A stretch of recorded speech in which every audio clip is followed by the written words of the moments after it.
Então, nós vamos continuar aqui no Salmo 119, nós estamos no versículo 166, né? Senhor, tenho esperado na tua salvação e tenho cumprido os teus mandamentos.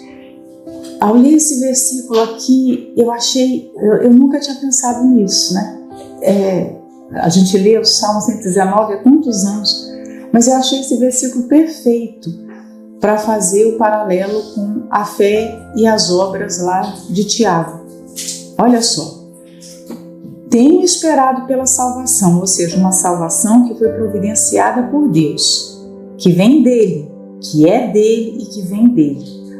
Mas, depois da vírgula, você percebe o quê? Enquanto eu espero, o que eu faço? Enquanto se espera pela salvação, se obedece, se cumpre os mandamentos. Então, o que nós vemos aqui? Fé e obras. Olha a perfeição, como Tiago falou. Você não pode separar, é um conjunto, né? Ele fala, espero pela salvação. Ou seja, há uma confiança extrema que o Deus que me prometeu a salvação, que veio aqui e que trabalhou pela minha salvação, Jesus veio, desceu a esse mundo, ele fez tudo o que precisava fazer para que nós fôssemos salvos. Ou seja, ele sofreu, derramou o seu sangue, o sangue que é a expiação para todas as pessoas. Eu não posso crer numa expiação limitada, uma expiação, Jesus, como muitas vezes a gente escuta, né?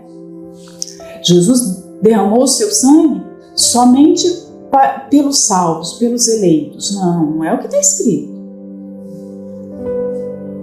E muitos creem assim, foi só para os eleitos, porque senão o sangue de Jesus seria desperdiçado, porque as pessoas as outras que não são salvas iriam desperdiçar o sangue dele. Não, está falando que Jesus morreu por todos. Eu preciso entender as palavras como elas são e assumir isso. Ele morreu por todos. Todos vão aproveitar esse sacrifício? Todos vão receber essa dádiva? Não. Por quê? Porque existe em contrapartida a responsabilidade humana. O ser humano recebeu o livre-arbítrio para decidir. E aí você pensa assim, mas como que o ser humano vai decidir se lá em Apocalipse fala que na eternidade Deus já tinha o nome dos salvos no seu livro? Muita gente fica confusa com isso. Isso é a partir da presciência de Deus, né? É fácil também você resolver essa questão, não tem dificuldade nisso. No tempo de Deus não existe nem passado e nem futuro. Tudo acontece simultaneamente. Ou seja, o Deus que criou o tempo não está sujeito ao tempo. Porque imagina se Deus tivesse que viver como nós vivemos, preso. Ele está aqui no presente, mas ele não sabe o que está acontecendo no futuro. Ou ele sabe, mas ele não pode intervir no futuro. Não, para Deus não existe nem passado nem futuro. Para ele é tudo presente. Então sempre tudo que aconteceu, que para a gente está numa distância de tempo enorme, né? Quando você pega o acontecimento do Éden, quase 6.000 anos, digamos, vamos seguir a linha judaica, né? Para Deus não tem 6.000 anos. Para Deus é o quê? É agora, tudo é agora. Então, é difícil para as pessoas admitirem isso, né? Que Deus não se submete à esfera que nós estamos submetidos. E quando nós temos essa limitação de tempo, para nós faz uma grande confusão. Porque para você a eternidade vai acontecer ainda. Para Deus a eternidade já está acontecendo, né? Então, quando nós falamos que Deus é atemporal, ele não está preso a esse tempo que nós estamos. Então, os salvos, para ele, já está tudo resolvido, está tudo decidido. Então, não tem dificuldade os nomes estarem ali e isso ser do conhecimento e do domínio dele. Mas isso não significa que o ser humano não tem a parcela de ter que responder ao privilégio do sacrifício. Ele recebeu a oportunidade, ele recebeu o sacrifício de Jesus, o mundo recebeu a visitação do Salvador. E aí cada pessoa vai ter que responder a essa chance, a essa oportunidade, né? Então, quem não obedece pode esperar pela salvação? Se você analisar esse versículo aqui, Senhor, tenho esperado pela tua salvação, mas não tenho obedecido a tua palavra, não tenho cumprido. Essa pessoa pode esperar pela salvação? Não. Assim também, se eu for uma pessoa religiosa, legalista, e falar, eu tenho cumprido à risca tudo, mas eu creio que eu vou ser salvo não pelo que o Senhor providenciou, mas pelo que eu faço, está perdida. Ela jamais vai receber a salvação. Porque a salvação não vem do seu esforço, não vem do que se faz. Porque se fosse pelas obras, o ser humano poderia ter boas ações, não sei se isso é possível, mas eu creio que não é possível, mas a pessoa ser a melhor pessoa possível ser salva. Não é, pela Bíblia isso não é possível. Né? Então, se você separa esse versículo, você vê o quanto a eleição é como se fosse assim, aqui eu tenho um rio correndo, a eleição, fomos eleitos segundo a presciência de Deus, mas o outro rio é responsabilidade humana. Eles andam paralelamente e lá no fim vai desaguar no mar da salvação, aquele mar infinito, imenso, lindo, que você não vai ver mais os rios, mas você vai ver aquele mar imenso, pronto, a salvação, né? Então há uma perfeita consonância aqui. E eu me lembro também daquela palavra de Jesus com o jovem rico, né?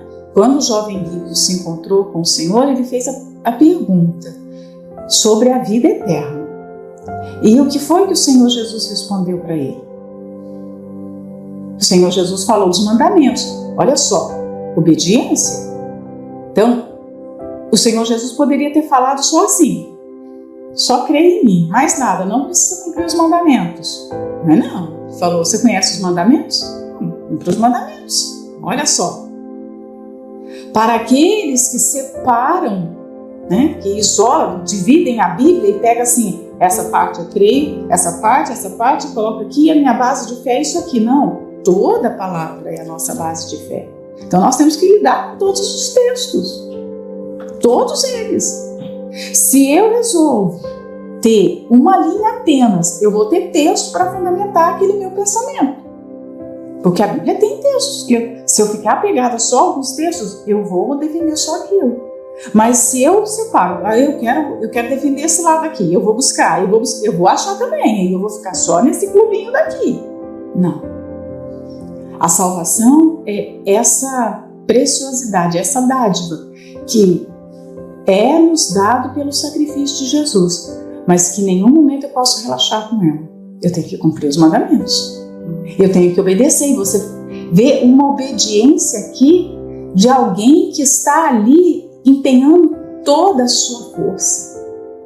É uma luta enérgica de se cumprir o que a palavra exige.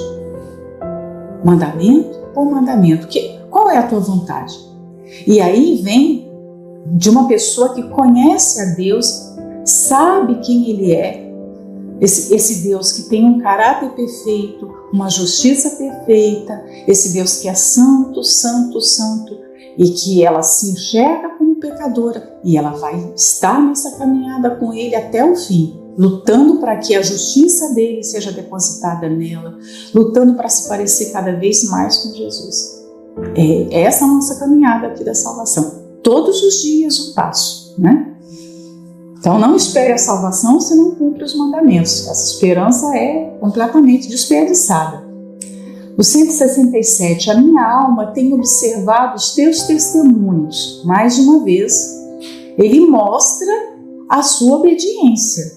Ele não é alguém displicente com obediência. Ele não é alguém que só confia no sacrifício e não obedece. Ele confia plenamente no sacrifício de Jesus. agora trazendo para os nossos dias, nós somos uma pessoa que confia no sacrifício de Jesus, mas também temos que ser aquela pessoa que obedece os mandamentos, né? Então, obedeço, tenho observado os teus testemunhos, amo-os excessivamente. O observar aqui também é importante a gente colocar, que é guardar. Observar é guardar. Não é observar só de olhar. Interessante esse versículo, deixa eu grifar, deixa eu tornar minha Bíblia toda colorida. Não. O observar aqui é deixar que essa palavra fique, né, dentro do mais profundo do coração, da alma, né? Guardar no íntimo, não guardar só de forma intelectual.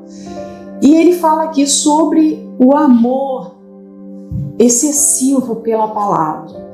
E terminando já o Salmo 119, eu sempre falei desde o início, né, que foi uma longa caminhada, e que se nós terminarmos esse capítulo amando mais a palavra, valeu a pena todo o tempo que nós viemos aqui, que nós meditamos na palavra.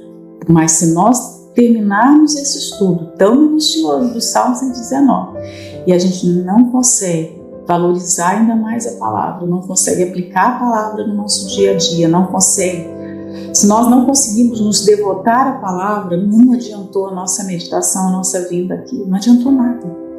Porque o salmista é alguém, nós percebemos isso claramente, que ama profundamente a palavra.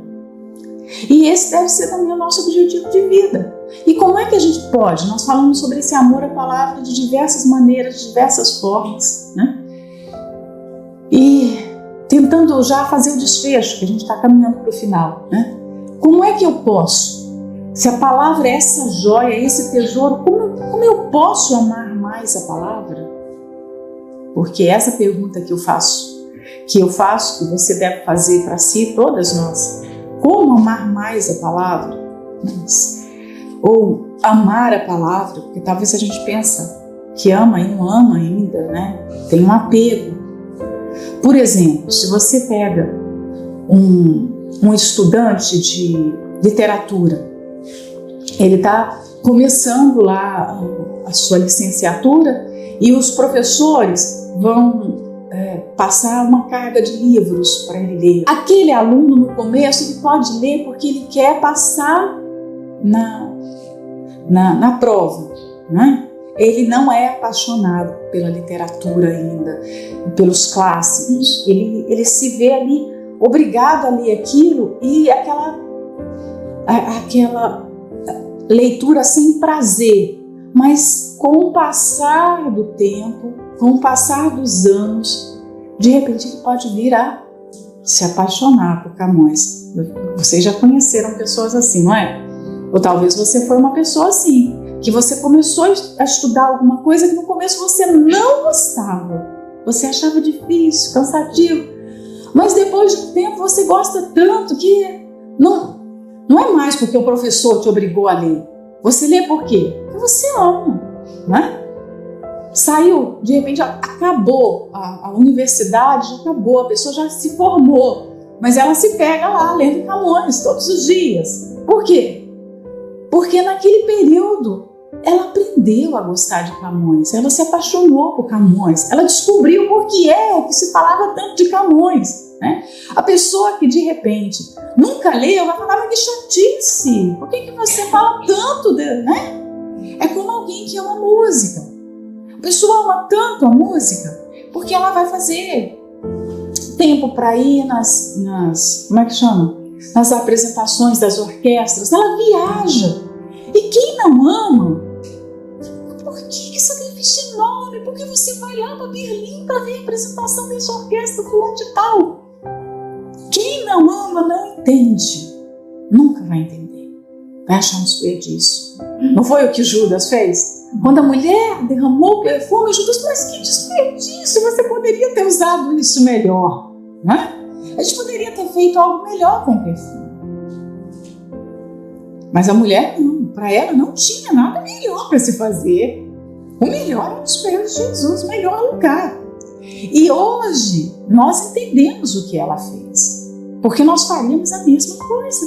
Aliás, nós temos que fazer a mesma coisa todos os dias, né? De forma espiritual.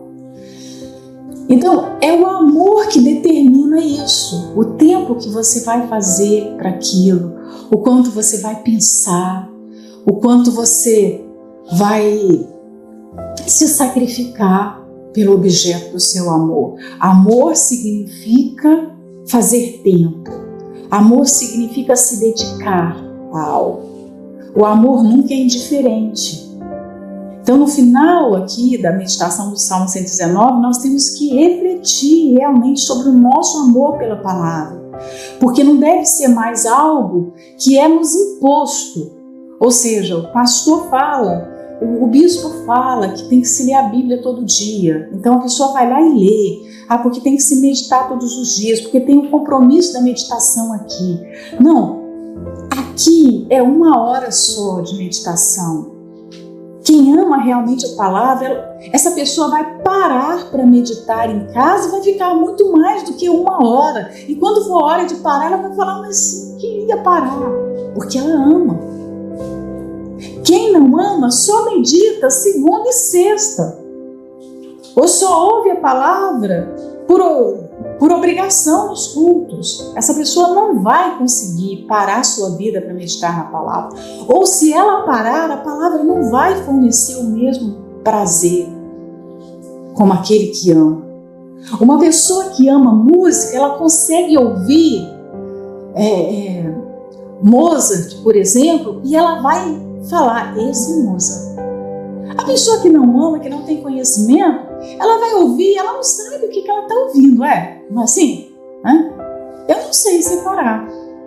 Se colocar Mozart, Beethoven, se colocar como chama o outro? Bach, se coloca a Sinfonia de Bach, algumas coisas eu consigo perceber, mas pouquíssimas coisas. Mas coloca uma pessoa que ama. Tinha um programa, minha infância tinha um programa. Não sei se aqui em Portugal teve esse programa. Se chamava músicos, cantores renomados, e ficava um pianista. E ele tirava 2 notas. E o cantor tinha que falar que música que era, qual é a música, lembra disso? Qual é a música? Lembra disso? Aí o cantor, quando ele era muito bom, quando ele tinha o ouvido mesmo, tinha conhecimento de música e o ouvido apurado, no primeiro toque do piano ele já falava, essa é a música, não é? Vocês se lembram disso? Agora eu fui longe, não fui? Esse exercício é feito na Universidade de Música, mas não é feita com música comum, é feita com sinfonias, é feita com... E aí os alunos têm que descobrir. O professor coloca a música e agora vocês vão descobrir. Vocês vão agora colocar as partituras aí. Escreve agora as partituras, porque você conhece a música. Você estuda aquela matéria. Gente, a palavra é como se fosse essa música dos nossos ouvidos. De maneira que você tem uma familiaridade. Quando você ama excessivamente, eu falo aqui, por exemplo, não estou falando que a gente tem que ser uma biblioteca, não. Mas o Senhor é meu pastor, nada me faltará, Ele me guiará. E eu começo a falar. Você tem que dizer o quê? Qual é a música? Qual é o salmo? Quem foi que falou isso? Se eu falar para você assim, olha, foi Isaías que falou isso, você vai, não, Isaías não fala assim. Eu conheço Isaías. Olha só, nós não vivemos com Isaías. Mas se alguém chegar e falar assim, ele foi desprezado, oprimido, dele não fizemos caso. Você vai falar o quê? Isaías. Você nunca teve com Isaías. Mas você sabe o estilo de Isaías. Espera Isaías. O Espírito do Senhor está sobre mim. É isso que você... Isso é Isaías. Isso é Isaías. Você vai falar, Assim como nós confundimos. O que João escreveu, João tem um jeito, é João, é João. Você fala, é João. Você lê a carta de João lá, primeira, segunda, terceira carta, te remete ao Evangelho. Você fala assim, é a mesma pessoa. É a pessoa, é ele. É João que reclinava a cabeça no peito de Jesus. É João. Você fecha os olhos e você vai lá. É João, não é? Mas quando você escuta Paulo, do mesmo jeito, você, isso aqui é Paulo. Alguém pode chegar para você e falar o quê? Isso é João. Você, não, isso não é João, isso é Paulo. Não é assim? Isso é Moisés. Quando a gente pega Gênesis, Êxodo, você vê que os livros são diferentes. Você tem Gênesis, Êxodo, Levítico, Números e Deuteronômio, escritos pela mesma pessoa, né? São livros diferentes, assuntos diferentes, propostas diferentes, mas escritos pela mesma pessoa. Você pega, você escuta Moisés, não é assim? Então, mas só quem ama excessivamente. Porque quem não ama, tá tudo a mesma coisa, não é? Vamos para o 168. Tenho observado os teus preceitos e os teus testemunhos. Observado aqui novamente, guardado. Observar não é apenas saber intelectualmente, não é apenas decorar, guardar. Porque todos os meus caminhos estão diante de ti. Olha só, ele dá razão. Por que ele guarda os mandamentos? Por que há dentro dele esse temor para guardar os mandamentos? Por quê? Porque, olha só, a explicação está aqui. Porque todos os meus caminhos estão diante de ti. Todos os meus caminhos. Tudo que eu penso, tudo que eu sinto, tudo que eu falo, tudo que eu faço, tudo está diante de Deus. Eu vou tentar destrinchar isso aqui de uma forma para a gente entender duas maneiras de perceber a presença de Deus. Por exemplo, nós temos a presença de Deus e nós temos a face de Deus. Parece a mesma coisa, mas na minha mente elas são diferentes, né? Porque eu estou na presença de vocês. Olha só, vocês estão aqui, né? Eu estou mais próxima de quem está aqui à frente e estou mais distante de quem escolhe sempre sentar lá atrás. As que escolhem sempre ficar atrás, às vezes eu nem vejo, porque estão lá atrás. Elas estão longe, tá lá atrás, né? Às vezes, tem esposas aqui que eu nunca nem ouvi direito o timbre da voz, porque elas não falam, elas estão distantes. E elas escolheram ficar distantes. Tem outras que, voltando até o versículo anterior, por estarem mais perto, eu também conheço. Eu conheço de tal forma que se ela escrever e não assinar, eu sei que foi ela, né? Se ela sorrir, eu sei que foi de quem é esse sorriso. Não é assim?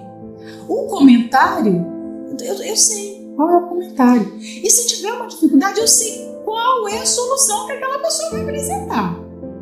Olha só, porque há uma proximidade, uma intimidade maior, né? Então, a presença de Deus, vamos pensar que Deus é esse ser que Isaías descreve como até a orla do manto de Jesus enche tudo. Imagina, a orla do vestido dele, da túnica, da cobertura dele, as vestes dele, são tão grandes, são tão extraordinárias que enchem o templo. Imagina a orlazinha, enche o templo dele, né? Então, imagina a pessoa dele.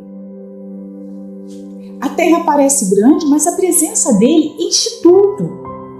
Então, se para mim alguém pode estar distante da minha presença, de Deus ninguém pode estar distante. É isso que diz o Salmo 139. Eu posso colocar a minha cama no abismo. O Senhor está lá. Não tem distância. Deus está o tempo todo. Ele enche todos os lugares. Deus não tem um lugar que Deus não esteja, porque Ele é tão extraordinariamente grande que Ele enche tudo. Tudo é pleno de Deus. Imagina isso. Isso aqui daria um dia inteiro, 24 horas de meditação, não é? Porque muitas perguntas podem surgir e a gente pode falar muitas coisas. Mas a face de Deus foi o que Moisés pediu. É algo completamente diferente. A face dele, ele já revela para quem ele quer. Por exemplo, nós podemos ter amizade. Nós podemos ser próximos, mas eu não fico face a face com você, eu não chego meu rosto perto do seu rosto. Nós fazemos isso com quem? Só com o marido, você não faz com mais ninguém. É ou não é? Com mais ninguém. Às vezes, com a mãe, com um irmão, muito raramente quando você quer falar olhando no olho alguma coisa, né? Quando você vai beijar, mas você não fica parado olhando no rosto dela. É ou não é? Nós não temos esse hábito, não é? É muito íntimo isso. Não é assim? É muito. Você não chega pertinho do rosto da outra pessoa e fica ali. Então, nós precisamos entender isso porque nós temos a presença de Deus continuamente nos cercando. E não tem nada escondido, nada que Ele não saiba, nada que Deus não tenha ciência absoluta e perfeita sobre nós. Imagina que nós podemos ser um mistério para as outras pessoas, mas nós não somos um mistério para Deus. Ele sabe exatamente tudo o que se passa dentro de nós, que nós não temos ainda entendimento, que aquele sentimento está ali dentro, que nós estamos de repente alimentando algo que é ruim, mas Deus sabe de tudo isso. Então o salmista é alguém que quer praticar essa presença. Existe um exercício que nós fazemos, que é praticar a presença de Deus. Ter a lembrança continuamente que Deus é este ser que vê todas as coisas e que está aqui agora diante de mim. Imagina, a face, o rosto dele está aqui diante de mim. O que acontece quando nós nos estremecemos com alguma pessoa, quando nós nos aborrecemos com alguém? Nós não queremos estar diante dela, não é assim? Não incomoda? Você sabe que a pessoa vai estar ali, você não quer estar, não é assim? É ou não é? A presença não incomoda? Se você tiver aborrecida com alguém, a presença da pessoa te incomoda. Se ela estiver vinda no passeio, o que você vai fazer? Você vai mudar de passeio. Não estou falando que é comum isso não pode acontecer. A gente tem que resolver os nossos problemas. Mas a nossa natureza humana é assim, é ou não é? A nossa natureza humana é assim. Se você está chateado com uma pessoa, você não quer ficar junto dela. Você não quer. Você quer se afastar. Mas nós precisamos ter consciência que não tem como se afastar da presença de Deus. Nós, quando estamos fazendo alguma coisa que nós não queremos que os outros vejam, a gente fecha a porta. Mas de Deus não tem jeito. Não tem porta fechada. Aquele assunto que você fala e você não quer que ninguém mais ouça. Você só vai falar com essa pessoa. Com Deus não tem jeito. Ele vai ouvir tudo, a qualquer momento, a qualquer hora. Não tem privacidade com Deus, porque Ele vê tudo.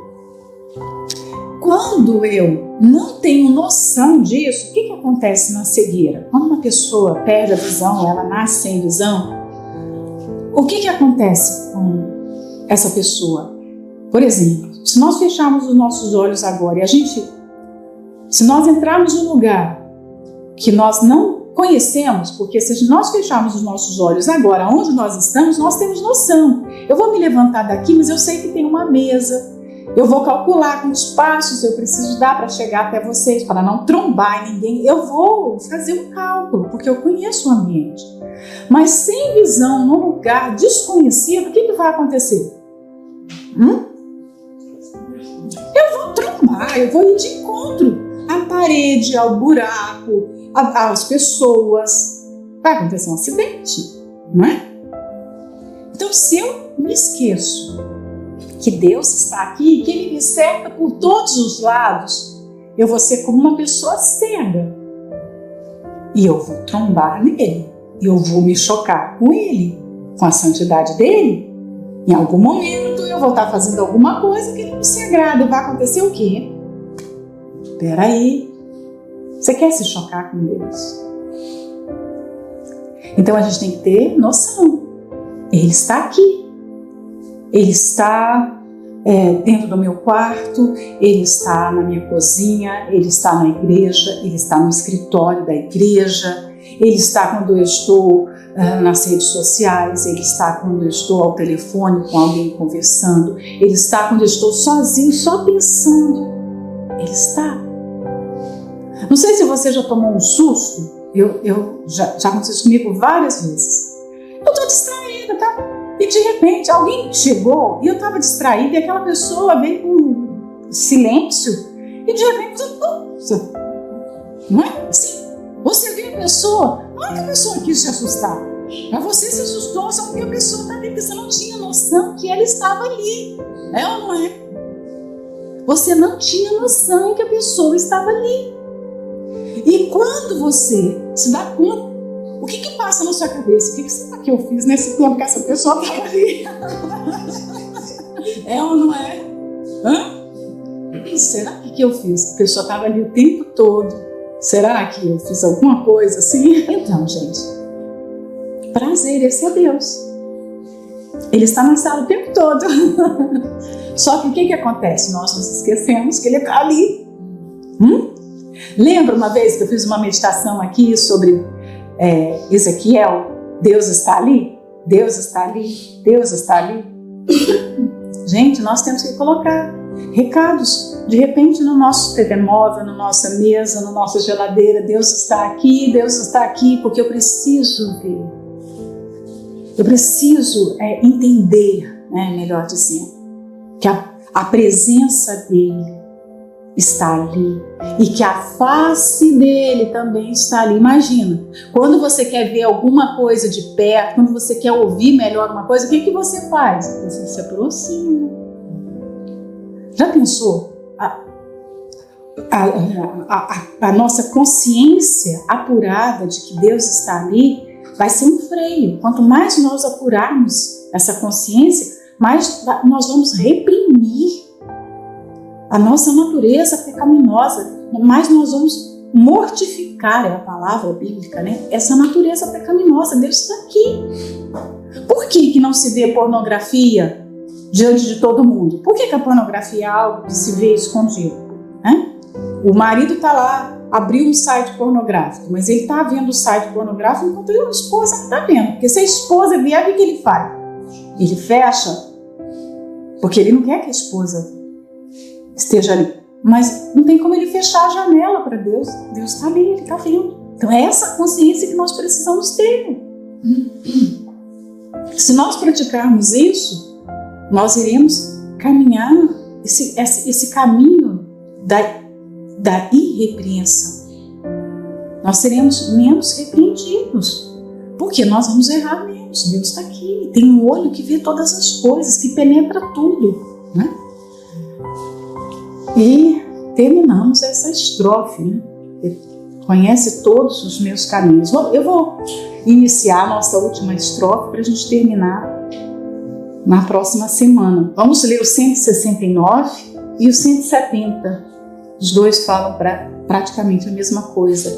Chegue a ti o meu clamor, ó Senhor, dá-me entendimento conforme a tua palavra.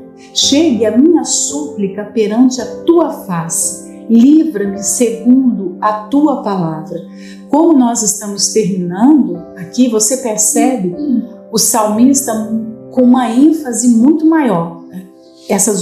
esses últimos versos, essa última estrofe, ele vai escalar ainda mais a intensidade da sua oração, do seu clamor, do seu anseio por Deus. E esses 2 versículos falam exatamente disso, né? Alguém que não está apenas falando com Deus, ele está clamando. O clamor é aquela oração que você coloca todas as suas forças, né? E quando ele clama, tem um destino. O seu clamor não é dirigido para as pessoas, não é dirigido para governos. Ele clama para Deus, que chegue a ti. Eu quero que penetre nos teus ouvidos o meu clamor. Ou seja, é alguém que sabe que tem acesso ao Deus Todo-Poderoso. E esse acesso a Deus faz você saber. Não é que é inútil falar com as pessoas. É que eu tenho alguém que resolve a minha situação. As pessoas não podem resolver, as pessoas têm limites, mas Deus não. Então o salmista é alguém que percebe que ele está aqui na terra, um lugar de pecado, ele é um ser pecador, mas ele sabe que ele pode orar e as suas palavras vão correr numa velocidade maior que a velocidade da luz. Qual que é quando a gente estava na escola, quando nós estudávamos, sempre era falado qual era a velocidade da luz, não é? Porque no espaço você mede distâncias segundo a velocidade da luz, não é assim? E nós nos surpreendemos desde a primeira vez que nós ouvimos falar, não é? O quanto é rápido essa distância, como a luz percorre um caminho, um feixe de luz percorre o caminho. Mas a oração, eu creio que ela chega muito mais rápido do que o raio de luz chega ao seu destino. Imagina que nós temos aqui, nós falamos, parece que são só palavras, né? Porque o que eu estou falando aqui, depois daquela porta, não está sendo ouvido, não é?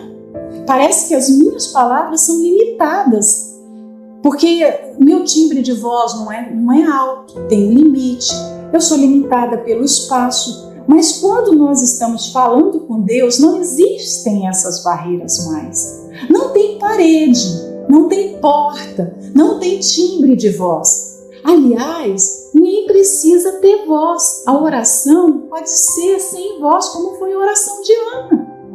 Ana não disse uma só palavra. Ela só mexia a boca. E a sua oração penetrou, imagina, atravessou a atmosfera. O que um homem pode fazer para chegar até o céu por ele mesmo? Nada, ele não pode. Não tem um foguete, não tem nada, não pode, ele não pode, simplesmente não pode. Um homem não consegue viver na Lua. Ele visitou, pisou, mas teve que voltar, porque ele não consegue ficar lá. O homem tem limites, olha como nós somos limitados. Mas imagina, Deus nos deu um poder extraordinário que é a oração, porque você fala aqui agora com Ele e essas palavras rompem todas as barreiras e penetram imediatamente lá na eternidade, aonde Ele está, e entra logo nos ouvidos dele. O que eu falo aqui, a minha mãe não pode ouvir. O que eu falo aqui, o meu marido que está ali no primeiro andar não pode ouvir. Imagina isso, olha como é limitado. Mas a oração é algo tão extraordinário que você fala aqui e penetra lá na habitação de Deus, lá no coração dele. Não é maravilhoso isso? Não é extraordinário? Gente, nós não temos noção do que é orar, do privilégio que é orar. Se a gente tivesse, nós oraríamos muito mais e em todo lugar, como Paulo. Paulo foi um homem que descobriu, talvez, o homem que mais descobriu o privilégio da oração, porque ele chegou a falar para a gente orar todo o tempo, em todos os lugares. Por quê? Ele sabia que você podia estar ali. Você está cercado de gente, mas você está falando com Deus. E as suas palavras, os seus sentimentos por Ele está chegando, está penetrando o coração dele. Gente, Eu até paro por aqui, né? Não vou nem falar mais nada. Ter esses ouvidos graciosos, ter acesso a essa pessoa extraordinária e não fazer uso é um pecado. Alguém que te dá acesso é a mesma coisa. Se o rei, por exemplo, o rei da Inglaterra agora oferecesse: eu vou dar para você a entrada no meu palácio, vou pagar a passagem, eu vou mandar a minha carruagem, a carruagem, meu automóvel mais caro, para ir te buscar, para você vir, e tem um banquete te esperando. Olha, eu coloquei todos os meus garçons, todos os meus criados para te esperar, desde a abertura do portão, e eu vou fazer uma festa para você. E você fala o quê? Não quero ir, não quero visitar o seu palácio, não quero sentar à mesa, não quero estar com um rei, não quero. É isso que a gente faz quando nós não oramos, né? Então, vamos parar aqui e a gente termina na próxima semana. Deus abençoe a todas.